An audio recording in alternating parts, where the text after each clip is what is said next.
Quarantine. Government-enforced social distance confining our existence to the width of our homes. 2 commands. Heed the word, flatten the curve. Because we don't know who's next. We don't know who's well. We don't know who's been exposed. Why do we quarantine? We're afraid. And we're looking for hope. But it isn't just quarantine. No. We try to find hope in lots of things, don't we?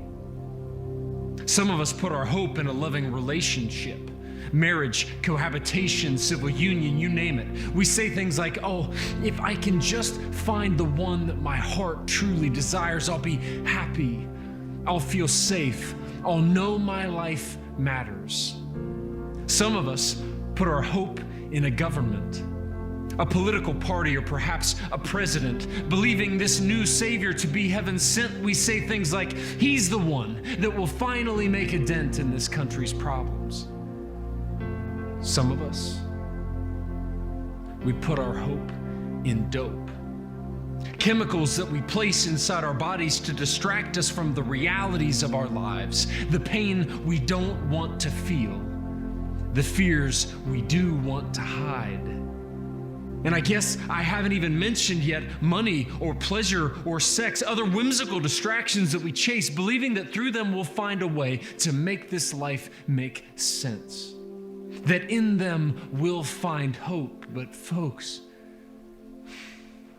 we won't. You see, chasing relationships alone can't bring lasting hope, and here's why. Even if you get that relationship right, someday that person's gonna die.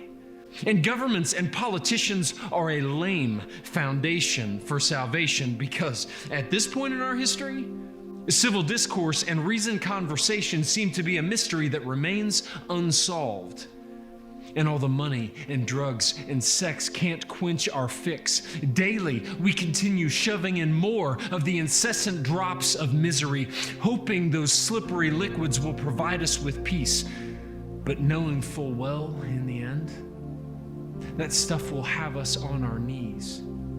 You see, the reality is that in our world, we chase a multitude of so-called cure-alls, and they don't fit the bill. And from where I sit, there's only one thing that will. Jesus. Now let me finish.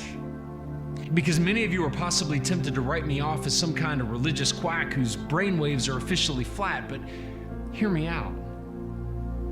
One God who created it all, a perfect one, came here to take a spin in our skin. He lived a perfect life. He died a sinner's death, getting an eternal fill of all the pain and torture of hell. But then he rose from the grave, the only person in history who has ever turned back death by himself. And you don't even have to believe me. Just look at the record of history. He's the one who gave us humility and the golden rule and actually modeled it. He's the one who knew the secret to truly effective leadership, and he lived it.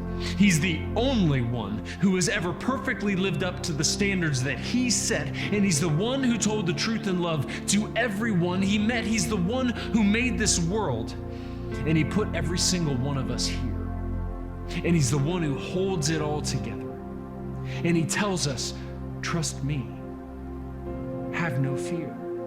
You see, he's the one Lord and the one King, and his reign will never, ever end. He's not some person that's going to love you but leave you.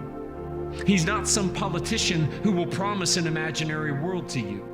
He's not some drug that enslaves you, and he's not some sexual encounter that only uses you. And now, if you will, let me pound in the final point of my refrain. You see, the one thing that matters the most about this one King is that he doesn't change.